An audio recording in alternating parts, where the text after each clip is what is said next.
오후 시간에도 함께 하신 우리 성도님들 위해 또 하나님의 크고 풍성한 은혜가 임하실 줄 믿습니다. 아멘. 이제 오늘은 우리 계속해서 웨스트민스터 소요리 문답을 살펴보고 있죠. 그 중에 제2부 하나님이 우리에게 주신 도덕법이 무엇인가, 그것을 이제 이야기하고 있는데요. 거기에서 우리에게 가장 분명하게 요약해서 주신 그 도덕법의 내용, 압축한 것이 십계명이다, 이렇게 말씀을 드렸죠. 그래서 그 십계명의 내용들을 하나씩 보는데, 이 십계명도 우리가 크게는 둘로 나눌 수가 있습니다.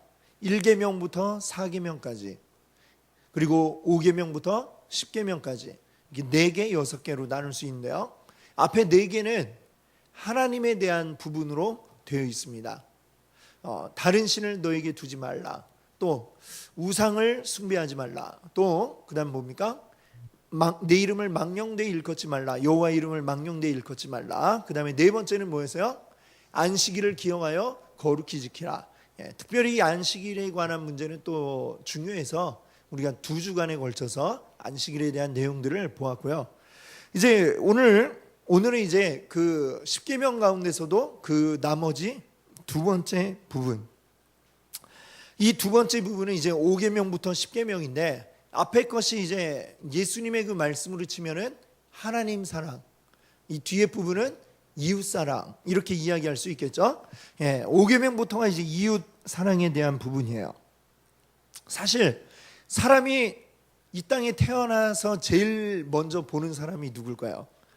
그렇죠. 어떤 분들은 산부인과 의사요, 뭐 이런 분도 있어요. 근데 그분은 잠깐 만나고 헤어질 사람이고, 그렇죠. 가장 먼저 만나서 제일 오랫동안 우리가 봐야 될 사람, 바로 우리 부모님이죠. 우리 부모님. 자, 우리 부모님은 우리의 가장 가까운 이웃이다, 이렇게 이야기할 수 있을 것입니다. 나를 제외한 모든 사람들 가운데는 가장 가까운 사람이 바로 나의 부모님이고, 그리고 부모와 자식 간의 이거는 뗄래야 뗄 수가 없습니다. 우리 옛날에 뭐 이제 이렇게 흔히 하는 말로 호적에서 파버리겠다, 뭐 이런 말을 하는데, 근데 실제로 우리나라 법에 호적에서 팔 수가 없대요. 우리나라 법이.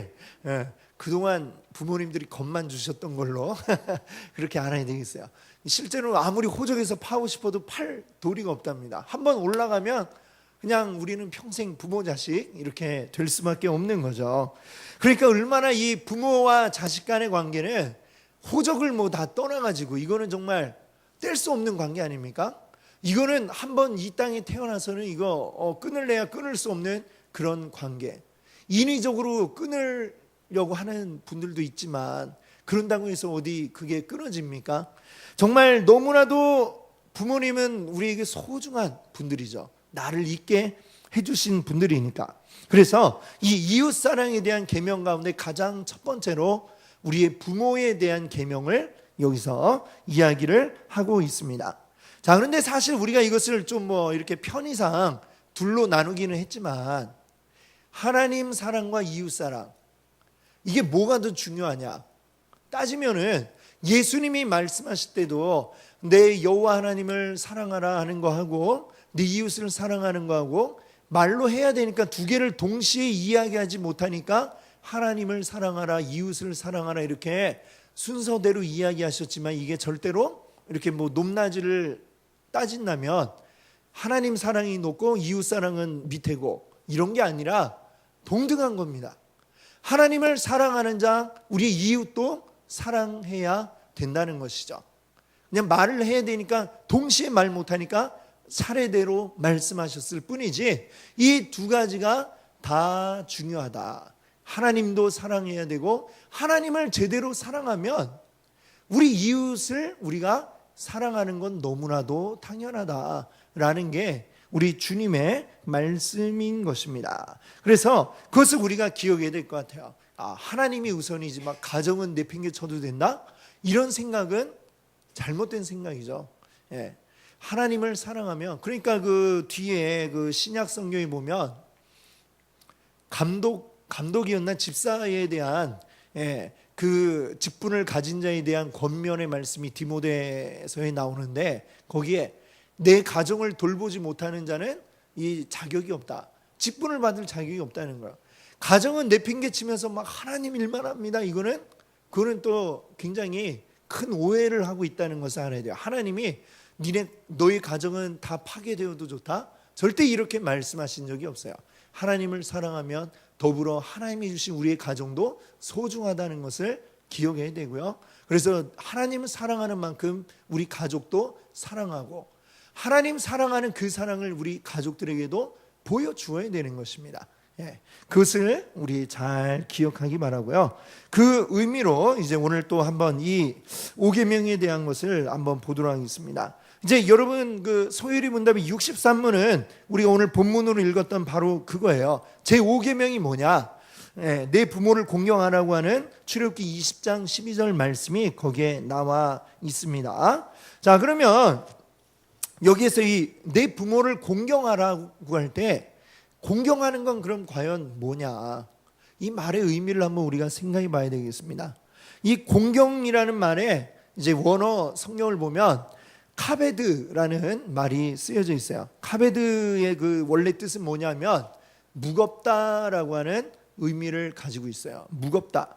자, 무겁다라는 뜻에서부터 이제 뜻이 이제 파생돼 나와 가지고 무겁게 여기다 이런 뜻도 이제 가지게 된 거죠. 그러니까 무겁게 여긴다. 이게 뭡니까? 비중 있게 생각한다. 중요하게 여긴다. 이런 말이 이제 같이 그 카베드라는 말에 담겨져 있습니다. 그러니까 거기에서부터 이제 나와 가지고 무겁게 비중 있게 중요하게 생각해라. 그래 내 부모에 대해서 어떻게 하라는 거예요? 굉장히 비중 있게 생각해라 라고 하는 게 우리 하나님의 말씀이죠. 그래서 내 부모를 공경하라는 말은 우리 부모님을 굉장히 내 마음에 비중 있게 차지하도록 하고 부모님의 말씀을 가볍게 생각하지 않고 무겁게 여기고 그 말씀을 중요하게 생각해서 그 말씀을 따르고 순종하는 이것을 우리가 부모를 공경한다라고 할 때 그 공경의 의미라고 이렇게 이야기할 수 있겠습니다. 이 부모를 공경하는 사람 이야기를 할 때에 성경에서 빼놓을 수 없는 인물이 있습니다. 바로 이삭. 아브라함의 아들 이삭의 이야기가 창세기 22장에 나오죠. 우리는 그 이야기를 생각할 때 흔히 아브라함의 믿음이 좋다. 이것만 생각하는데 한 이삭 입장에서도 한번 생각을 해보자고요. 이삭. 어느 날 갑자기 아버지가 야 우리 하나님한테 제사 드리러 갈 거다 해갖고 막 먼 길을 나섰어요. 나서가지고 그 모리아산이라는 곳에서 자 우리 제사 드리러 올라가자 하는데 아들 이삭한테 등짐을 하나 지어주잖아요. 뭘 짊어졌어요? 장작으로 쓸 나무를 한 짐 해가지고 올라가요. 그런데 이삭이 이상하잖아요. 아버지 근데 장작은 있는데 재물은 어디 있어요? 이렇게 물어보는 거예요. 아브라함도 참 기가 막히죠. 너야 이렇게 얘기할 수도 없고 도망가면 안 되니까 그렇죠? 가자 하나님이 준비하셨어 이러고 데리고 가는데 이삭이 생각해 보세요. 지금 등짐을 짊어지고 올라갈 정도면 힘도 꽤 있다는 거 아니에요. 아버지 아브라함이 이삭을 몇 살에 낳았어요? 100세에 낳은 아들이잖아요. 옛날 100살은 요즘하고 좀 다를까요? 약간 좀 그때는 지금보다 오래 살았으니까 좀 더 나을 수는 있겠지만 그래도 100세면 이 몸의 기능이 많이 떨어지고 나이 든 할아버지죠. 이제 아들 이삭은 혈기왕성한 그런 나이에요. 어린 꼬마가 아니라 못해도 사춘기 지나간 그런 나이가 되었으리라 우리가 짐작할 수가 있습니다. 자, 그런데 여기서 중요한 건 뭐예요? 아브라함도 대단하지만 이삭도 대단하지 않습니까? 이삭이 벌써 눈치가 딱 있을 거 아니에요. 사람이 그 정도 눈치는 없죠. 이게 뭔가 내 생명의 위협이 느껴진다 이런 거는 안 가르쳐줘도 다 압니다. 이삭도 이게 머리가 있으면은 뭔가 이상한데 옛날에 제사 드리러 갈 때 따라가 봤을 거 아니에요.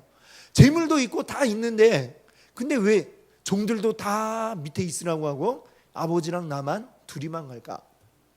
재물도 없고 나는 등짐을 짊어졌을 뿐이고 아무것도 없고 지금 도대체 뭔가 분명히 이 이삭도 머리가 있으면 생각을 다 했겠죠. 이게 뭔가 이상하다. 아마 분명히 느낌이 딱 왔을 거예요. 그런데 이 이삭이 어떻게 했어요?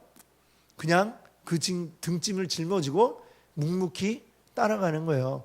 이삭이 아브라함이 다 준비해 두셨다. 하나님이 그렇게 얘기하니까 그런 줄 알고 따라갑니다. 자, 마지막 그 순간에 아브라함이 이 이삭을 탁 정말 칼로 그냥 하려고 할 때에, 재물을 그냥 각을 뜨려고 할 때에 하나님이 그걸 막으셨죠. 그때 하나님이 뭐라고 말씀하셨느냐? 내가 하나님을 경외하는 줄을 아노라 라고 이렇게 이야기를 했습니다. 근데 내가 이제야 하나님을 경외하는 줄 알겠다? 아마 이 말에는 아브라함도 있지만 이삭을 향한 하나님의 말씀도 포함이 되어 있으리라 이렇게 생각을 합니다.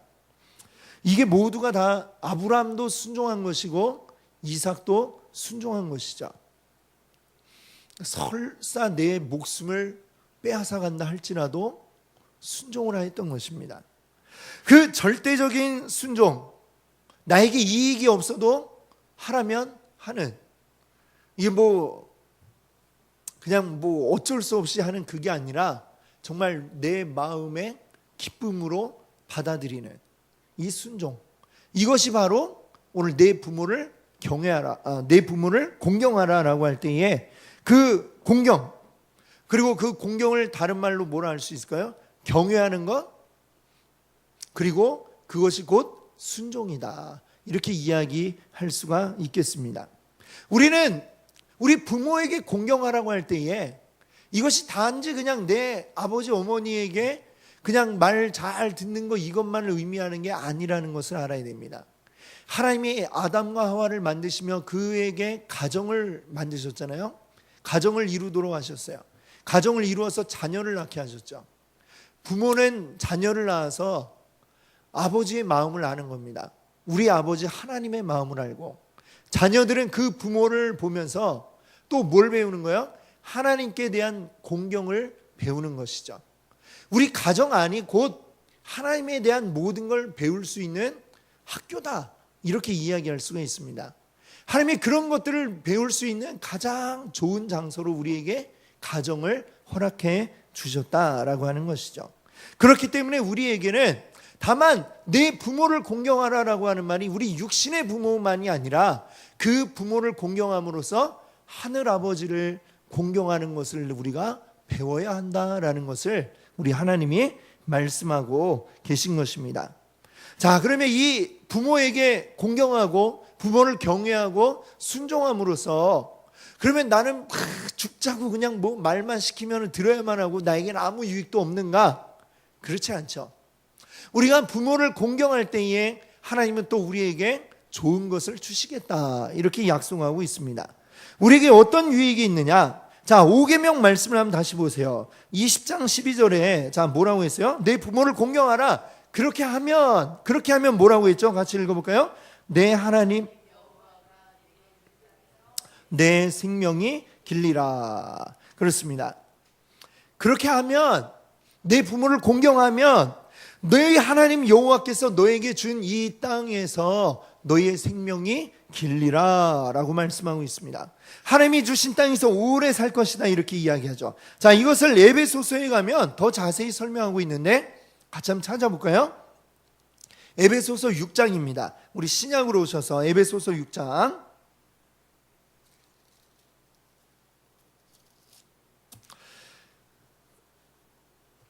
에베소서 6장 1절에서 3절입니다. 신약 316페이지 앱 하고 이렇게 써있죠. 에베소서 6장 1절에서 3절이에요. 자, 읽으실 때 제가 1절, 여러분들이 2절, 다 같이 함께 3절 읽겠습니다. 자녀들아, 주 안에서 너희 부모에게 순종하라. 이것이 옳으니라.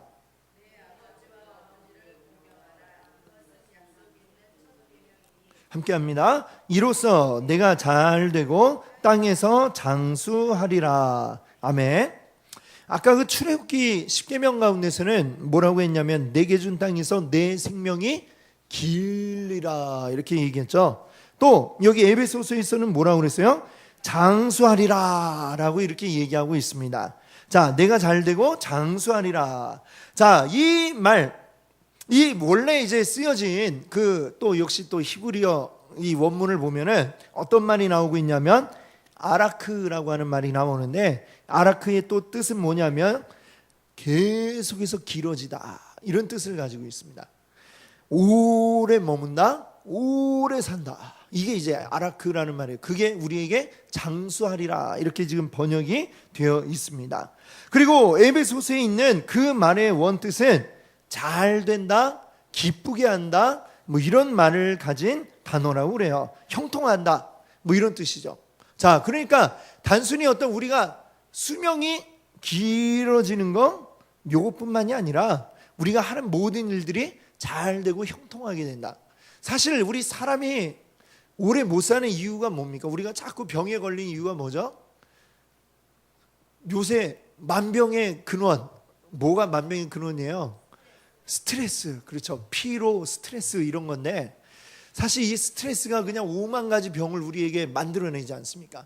막 스트레스 받으면 몸 안에 나쁜 세포들이 더 활발하게 막 만들어지고, 그거를 좋은 세포들이 이렇게 막지를 못하고, 그래가지고 뭐 암에 걸리기도 하고 병에 걸리고 온갖 병에 다 걸리잖아요. 자, 우리가 하는 일들이 잘 되어요. 형통하게 돼요. 그러면 어때요? 우리 마음이 어때요? 좋죠. 기쁘죠. 자, 즐겁고 기쁜 일이 늘 생겨요. 그러면 또 더불어 어떻게 되겠어요? 건강도 더 좋아지죠. 그러니까 오래 사는, 다 이게 다 연관이 되어 있다, 이렇게 이야기할 수가 있겠습니다. 자, 이렇게 부모를 공경해서 복받은 대표적인 사람이 성경에 누가 있냐면 바로 야곱이에요. 야곱. 자, 이삭의 아내가 이제 쌍둥이를 낳았잖아요. 그 쌍둥이 이름이 뭐예요? 에서와 야곱입니다. 에서와 야곱. 그런데 그때에 보면 에서가 형인데, 쌍둥이인데 에서가 형이에요. 근데 이 에서 때문에 부모가 아주 막 골치가 아팠어요. 왜 골치가 아팠냐면, 좀 우리 이 원하는 신부를 맞아들여야 되는데, 말하자면 요즘으로 치면 믿음의 이 배우자를 맞아들여야 되는데, 믿음하고 아무 상관도 없이 뭐 얼굴 예쁘게 생긴 그런 사람만 딱 눈에 보고 반했어요 해갖고 이방 여인을 데리고 와가지고 아내를 삼은 겁니다. 그러니까 이 부모가 보면은 막 한숨만 나오는 거야. 이게 며느리라고 데리고 왔는데 완전 날라리를 데리고 온 거야. 그리고 막 하나님의 히읗도 모르고 아무것도 몰라요. 그래가지고 막 오니까 보니까 막 한숨만 나오고 골치는 아프고. 에서는 그 부모에게 어떤 아들이었어요? 골치 아프게 하는 아들이었어요. 근심하게 만드는 아들이었다라고 하는 것입니다. 그래가지고 막 한숨을 쉬니까 에서가 그 다음에는 이제 또 어떻게 했냐면은, 이 첫 번째 아내를 맞았는데 부모님 별로 안 좋아하시네. 그리고 또 데리고 왔어요. 또 데리고 왔는데 누굴 데리고 왔느냐? 또 비슷한 여자를 또 데리고 왔어요. 또 이방 여인을 또 데리고 왔어. 그러니까 이게 도대체 부모가 왜 이렇게 싫어했는가, 왜 근심했는가, 이유도 그냥 모르고 그냥 마음에 안 들어 하시네, 이러고서 또 데리고 온 거예요. 똑같은 사람을. 그러니까 이 부모는 어때요? 근심이 그냥 2배가 되죠. 속 터질 일이죠. 안 그렇겠습니까? 그러니까 이 어머니 리브가인데, 리브가가 마음이 어떻겠어요? 아유, 이놈 새끼, 내가 진짜 내 뱃속으로 낳았지만 아주 아들이 아니라 왼수다, 막 이렇게 얘기는 안 했겠지만 속으로 그렇게 생각을 했겠죠. 자, 그러니까 아버지 이삭이 이제 나이가 많아가지고 앞을 볼 수가 없게 됐어요. 이제 내가 이제 오늘 내일 하는 것 같은데 아들에게 축복을 해줘야 되겠다라고 할 때에, 자, 아버지 이삭은 원래 남자들은 좀 약간 고지식하잖아요, 그렇죠? 고지식해가지고 우리 하던 대로 맏아들에게 모든 축복 기도를 하겠다, 이렇게 생각을 하고 있는데, 리브가는 어때요? 아유, 저놈 새끼 좀 뭐가 이쁘다고 저놈 축복받게 하나. 그래, 에서가 축복을 받게 하는 게 아니라 리브가는 둘째 야곱이 축복 기도를 받도록 했던 것이죠.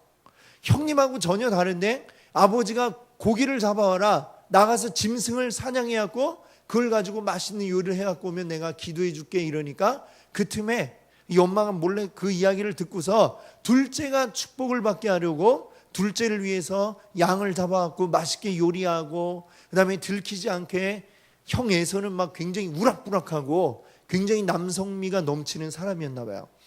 팔에 털이 굉장히 뭐 아마 짐승만큼 많았나 봐요. 그래가지고 야곱은 근데 굉장히 좀 그렇게 남성적이진 않았던 것 같아요. 그러니까 팔에다가 형이 아닌 거 걸리지 않도록 어떻게 했어요? 이제 말하자면 양털 그 가죽으로 이렇게 막 털을 막 붙여가지고 팔에다가 들어간 거야. 그리고 들어갈 때 목소리를 굵게 그렇게 해갖고 들어가, 이런 이야기를 어머니가 다 코치를 한 거야. 근데 아무리 막 아버지 막 이래도 형 목소리하고 다를 거 아니에요.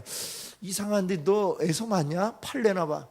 왜냐하면 야곱하고 에서하고는 팔이 완전 다르니까, 털이 많고 없고 그러니까 팔 내놔봐 하니까 보니까 막 털이 막 수북하니까 팔은 에서가 맞는데 목소리는 이상하네. 그래도 하여튼 맞는 것 같으니까 그냥 어떻게 했어요? 야곱에게 축복을 한 것이죠.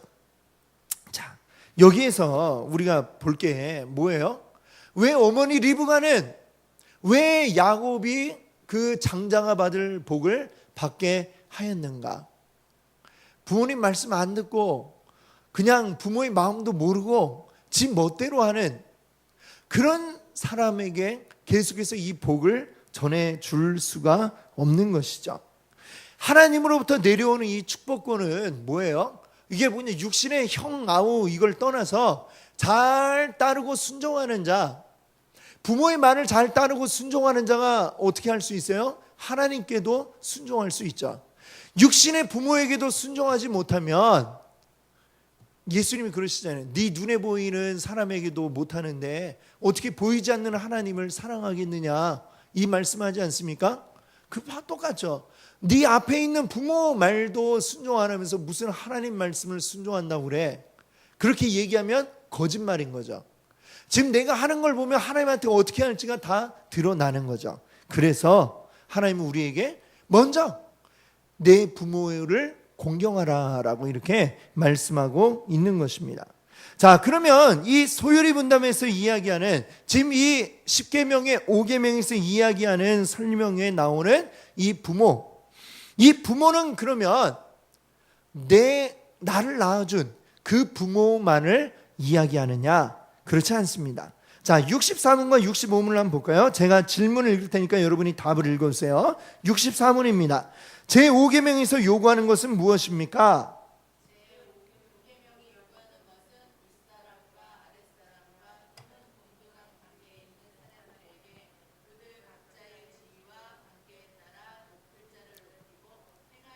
하라는 것입니다. 자, 65문도 한번 볼게요. 제5계명이 금지하는 것이 무엇입니까?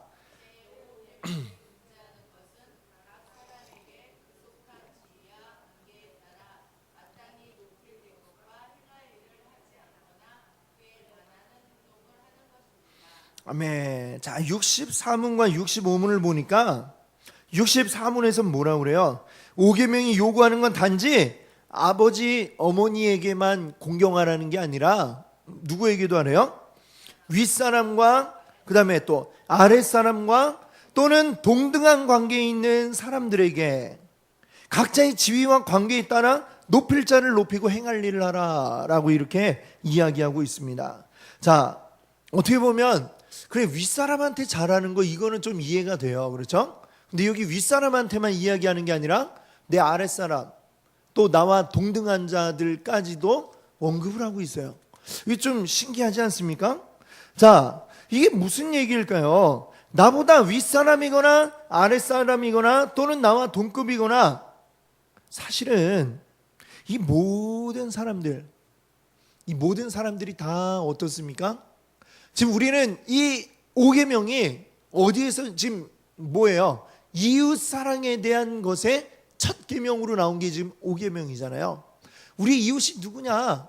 우리 이웃은 단지 내 윗사람만 이웃이 아니다라고 하는 거죠. 윗사람한테는 막 싸바싸바 하면서 자기 부하 직원들에게는 막 되지도 않는 막 욕을 하고 이러는 사람들. 직장 가운데 보면 막 그런 사람들 있잖아요. 예, 막 격하게 공감을 하시는 누가 있나 봐요.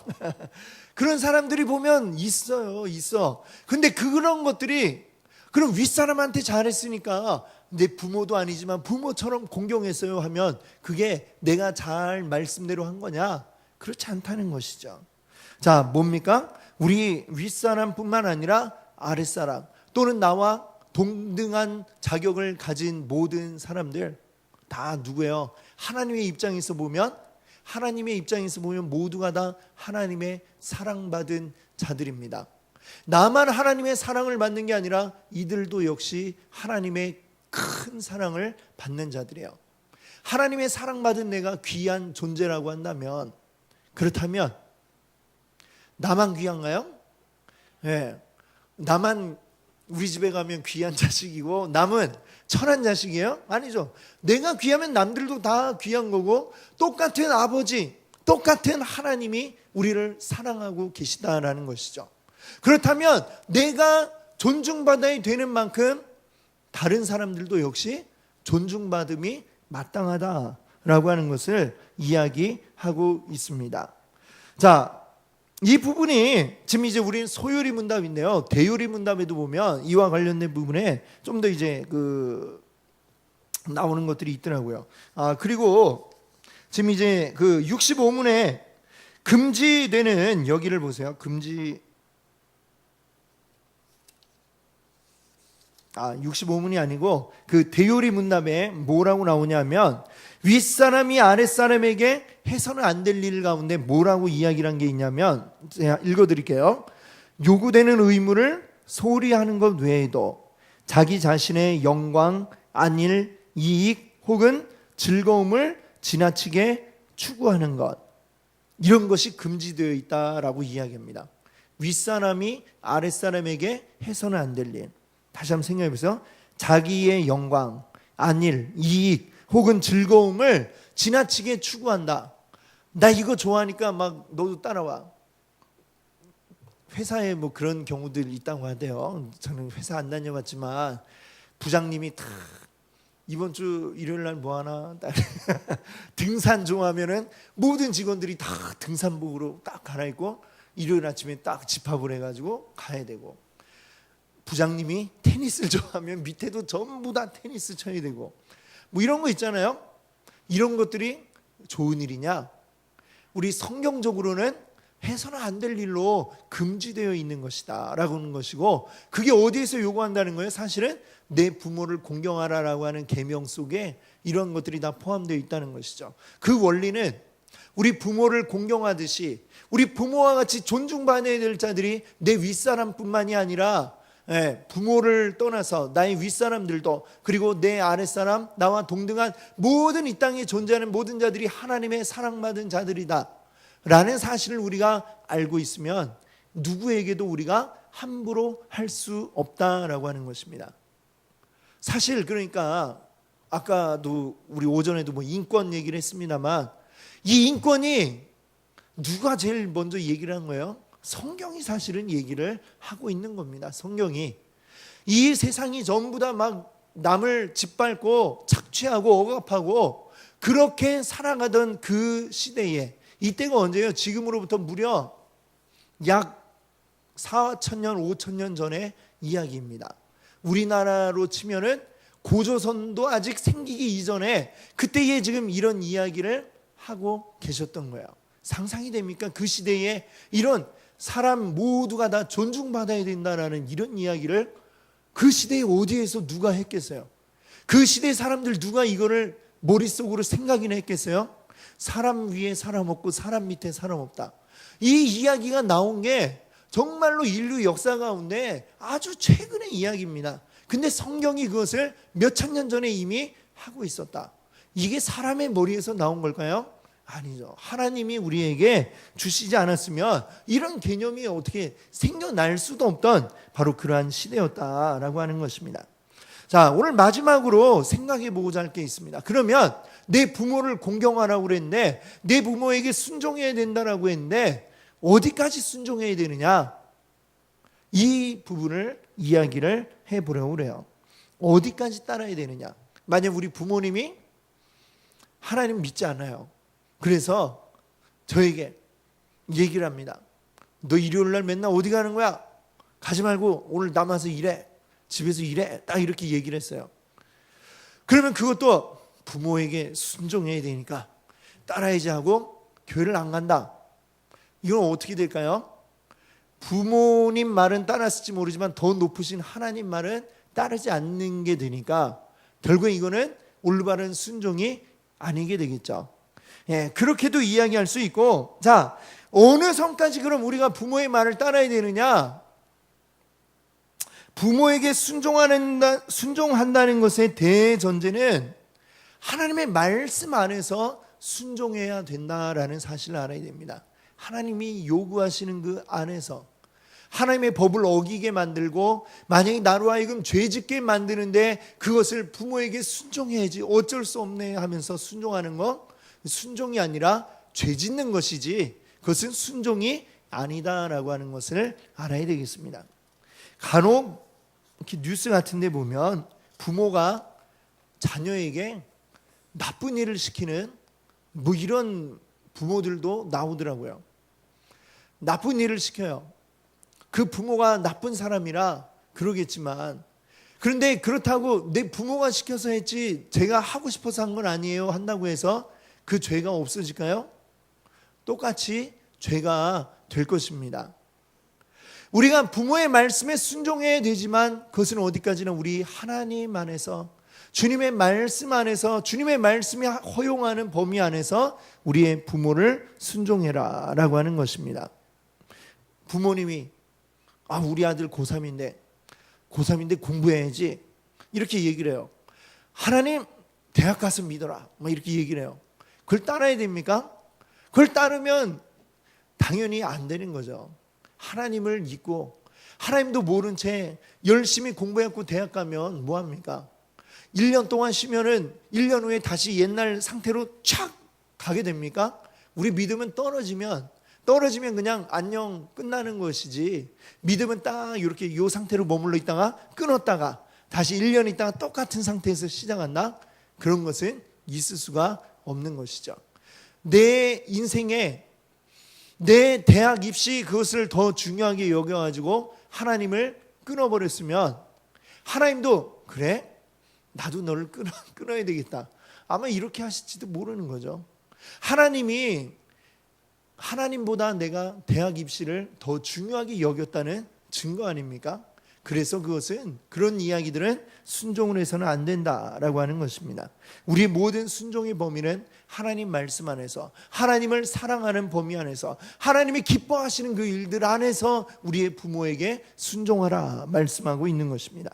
자, 오늘 우리가 제5계명을 생각해 봤습니다. 우리 부모님의 말씀에 순종함으로 우리는 하나님께도 순종함을 배울 수 있다라고 했습니다. 그리고 그 순종의 범위는 누구에게 순종하라는 거야? 우리 부모에게 순종하라는 것을 더 확장해서 보면 나뿐만 아니라 우리 부모뿐만 아니라 모든 나의 윗사람들에게, 또 윗사람뿐만 아니라 하나님이 사랑하시는 이 모든 사람들, 내 윗사람, 아랫사람, 또 나와 동급인 모든 사람들, 이 모든 사람들이 우리가 공경해야 할 대상이다. 하나님의 사랑받은 자녀라고 하는 귀한 존재, 천하보다 귀한 존재가 나라면 이 사람들도 다 똑같이 천하보다 귀한 존재라는 것을 알고 그들을 공경함으로 섬기며, 그것이 뭐예요? 그게 서로가 서로를 그렇게 존중하며 섬기면 그게 바로 그곳이 천국인 것입니다. 옛날에 천국에 대한 이야기 들으셨죠? 누가 천국과 지옥을 갔더니, 지옥에 갔더니 식사 시간이 딱 됐는데 식당에 갔더니 음식이 어마어마하게 그 진수성찬이 차려졌다고 그러잖아요. 그래갖고 막 우와, 여기가 지옥이 맞습니까? 지옥인 줄 아는, 지옥은 아주 그냥 음식도 형편없을 줄 알았더니 너무 좋다고 막 우와 되게 좋네요 했는데, 사람들이 근데 음식을 먹지를 못하는 거예요. 왜 그런가 하고 보니까 젓가락이 2m씩 막 되는 거예요. 젓가락 숟가락 2m씩 되는데 그걸로만 먹어야 돼 이러니까 못 먹는 거죠. 팔이 2m 되는 사람이 어디 있어요? 그래서 막 집어갖고 막 이렇게 해도 먹지를 못했어요. 그래서 진수성찬을 두고도 못 먹는 곳이 지옥이구나 그랬는데 천국에 갔더니 또 마침 식사 시간이 딱 된 거예요. 보니까 우와 똑같은 음식이 근데 차려져 있어요. 이야 지옥이나 여기나 똑같네요. 보니까 젓가락 숟가락도 똑같이 2m씩 돼 있어요. 아, 이게 어떻게 된 일이지? 근데 보니까 어떻게 됐다고 그래요? 식사 시간이 됐고 사람들이 딱 들어왔는데 보니까 2m 되는 젓가락을 들고 어떻게 해요? 딱 집어가지고 내가 먹으려고 막 하는 게 아니라 앞사람 입에 딱 먹여주고 앞사람은 또 나를 먹여주고 이러니까 천국에서는 누구 하나 싸우지 않고 다 배부르게 먹었다. 이런 얘기 있잖아요. 실제로 그런지는 안 가봐서 모르지만 그런 곳이 천국이 아닙니까? 그렇죠? 예, 서로를 높여주고 서로가 서로를 존중해주면 그게 바로 우리의 천국이 될 수 있는 겁니다. 왜? 하나님이 우리를 사랑하셨잖아요. 천하보다 귀한 존재들이잖아요 우리가. 그러니까 누구도 누구에게 무시당해서는 안 되고 누구도 누구보다 위에 있어서도 안 되고 아래에 있어서도 안 됩니다. 우리가 서로 높여주고 사랑하고 아끼며 하나님이 우리를 사랑하신 것만큼 우리 이웃을 사랑해야 할 줄로 믿습니다. 그것을 이루기 위해서 오늘 이 5계명을 주신 줄 믿습니다. 우리 이 말씀을 기억하면서 우리 하나님 말씀 안에서 우리 모두를 이웃을 사랑하는 여러분들 되시기 바랍니다. 아멘.